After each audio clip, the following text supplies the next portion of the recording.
find myself wondering what did happen to the last 10. I ran away with my life, fast forward, never turn back again. It's kind of funny that the more we pass time, the more we need to set them rewind. And 19 was the year I had to leave you, but now I'm seeing all the signs.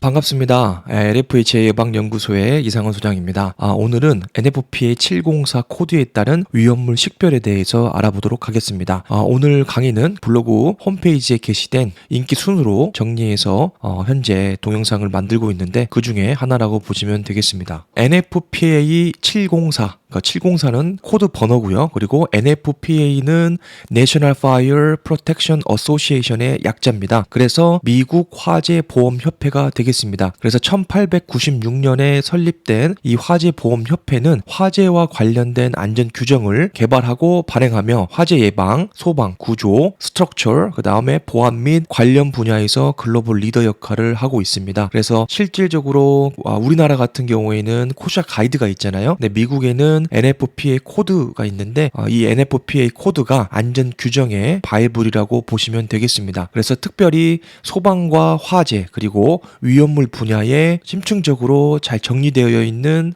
기준이라고 보시면 되겠습니다. 그래서 실제로 저도 대학원 생활을 할 때 제 주위에 선배들이 기술사 박사분들이 되게 많으셨는데 그분들이 소방 분야 혹은 위험물 분야에서 이 NFPA를 가지고 국제법 규정에 맞게 디자인하거나 구조 강도 계산을 한다든지 이런 부분들을 레퍼런스로 굉장히 광범위하게 사용하는 것을 보았습니다. 하지만 한국에서는 사실상 그 산업안전보건법, 위험물안전관리법, 기타 여러 법들이 있기 때문에 이 NFPA는 그 국제법에 맞든 코드이기 때문에 한국에서는 딱히 사용하지 않더라도 크게 문제는 없다라고 보시면 되겠습니다. 그래서 글로벌하게 필요한 코드고 전 세계적으로 적용될 수 있는 자료라고 보시면 되겠습니다. 그래서 NFPA의 이 규정들은 미국 정부 기관 및 다른 국가의 규제 기관에서 자주 사용한다라고 보시면 되고요. 즉 안전, 소방과 위험물 분야의 바이블이다라고 보시면 되겠습니다. 단 영어로 된 자료이다 보니까 접근성이 조금 떨어질 수도 있습니다. 하지만 여러분들이 이 자료를 가지고 공부를 하시다 보면은 중복되는 것도 있습니다. 산업안전보건법이나 다른 법에서 그 기준이나 코드를 그대로 따온 경우도 종종 있습니다. 그래서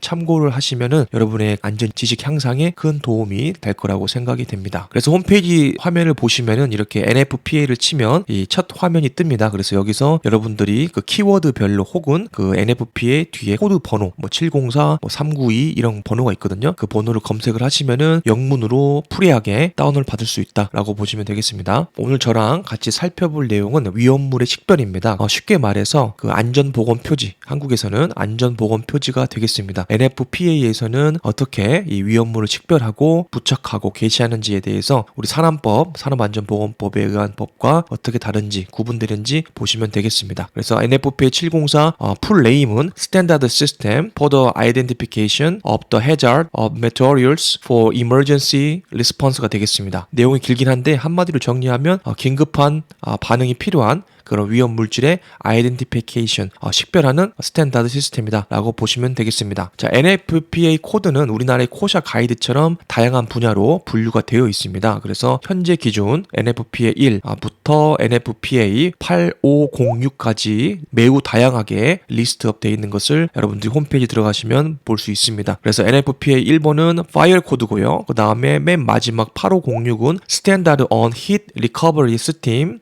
Generator System 이렇게 되어 있습니다. 그래서 굉장히 기계, 화학, 그 다음에 엔지니어, 그 다음에 건축 이런 모든 분야의 기준들이 다 여기에 들어가 있다고 보시면 되겠습니다. 그래서 검색을 해보시면 여러분들이 공부할 내용들이 굉장히 많습니다. 정말로 방대한 자료가 있고요. 저는 특히 그 미국 화재 폭발 조사관이라는 그 미국 공인 자격증을 취득을 했는데 그 CFEI라고 해요. 그래서 그 자격증 시험을 준비할 때 그 NFPA 코드로 시험을 준비를 합니다. 그래서 해당 코드 번호가 있는데 코드 한 섹션을 통째로 공부를 하는 겁니다. 그래서 공부를 진행하면서 100% 영어로 된 시험을 치릅니다. 물론 공부를 많이 했다고 하더라도 영어는 생소하잖아요. 처음에는 생소하지만은 계속해서 반복하다 보면 자연스럽게 학습이 되는 것 같습니다. 여러분들도 공부를 더 해보고 싶다 그러면은 자격증 취득하신 후에 반드시 영어 공부를 좀 하시고 그리고 영어로 된 원문, 원서를 읽는 습관들을 기르시면 좋겠습니다. 그래서 한마디로 설명드리면은 그 지금 보시는 보시는 그림 있잖아요. 이렇게 마른 목골로 돼서 숫자가 이렇게 1, 0이나 1이나 3 이렇게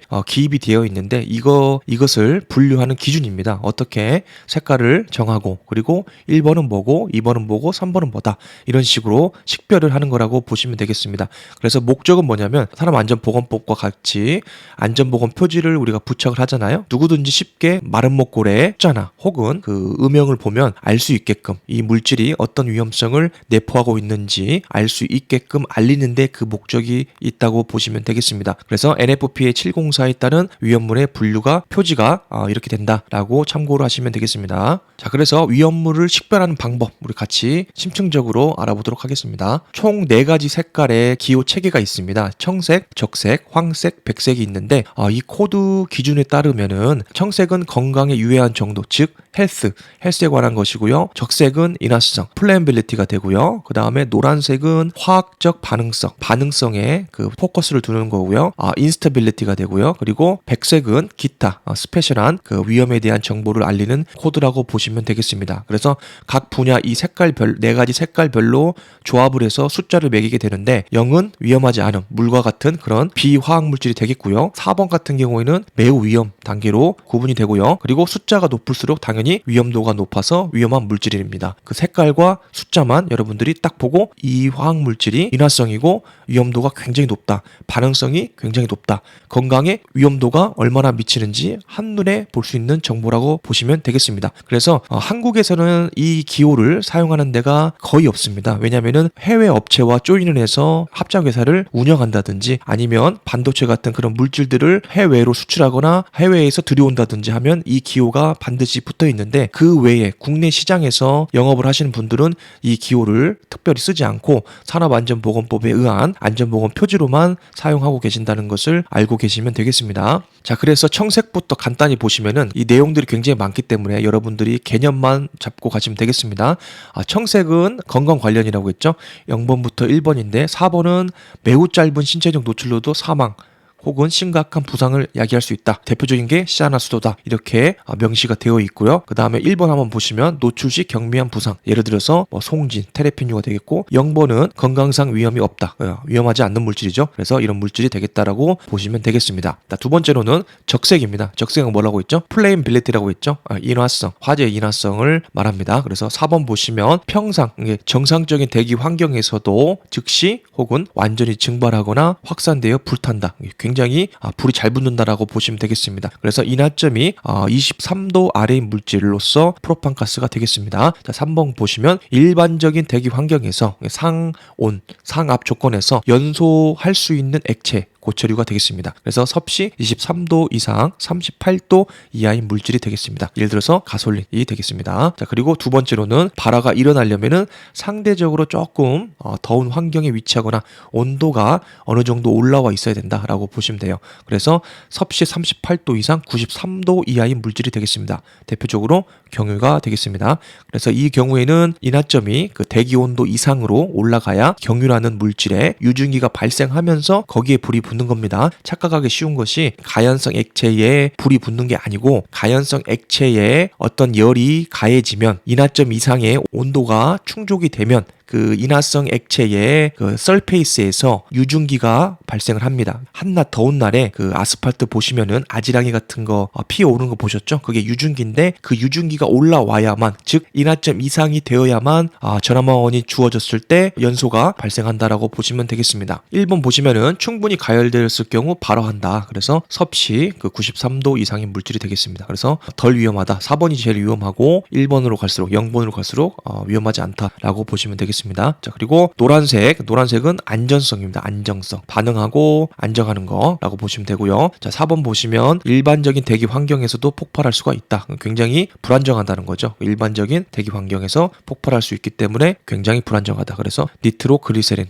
이런 물질이 되겠고요. 3번 보시면은 반응의 직접적인 원인이 필요하거나 충분히 가열되었거나 큰 충격을 받아야만 폭발할 수 있는 물질이 되겠습니다. 예를 들어서 불소가 되겠네요. 자, 그리고 두 번째로는 기온 기압이 상승할 경우 화학적 변화, 케미컬 리액션을 수반할 수 있고 물과 쉽게 반응하거나 물과 혼합 시 폭발할 수가 있다. 대표적인 금속 물질, 나트륨, 칼륨 이런 것이 되겠네요. 숫자 1을 보시면은 일반적으로 안정적이지만 기압, 기온이 상승하면 조금씩 불안정해지는 물질로서 아세틸렌이 되겠습니다. 자, 0번 보시면은 화기에 노출되어도 일반적으로 안정적이고 물과 반응하지도 않는다. 예를 들어서 헬륨이 되겠습니다. 자, 마지막으로 백색 기호를 보시겠습니다. 이 백색 기호는 기타 기호와 조합해서 사용할 수 있는 문구라고 보시면 되겠습니다. 특정 기호로 표시를 합니다. 그래서 W 밑에 보시면 여러분들이 한번 보시기 바랍니다. 물과 반응할 수 있고 반응 시 심각한 위험을 수반할 수 있다. 이런 경우에는 하단에 W와 이런 표시를 한다라고 보시면 되겠고요.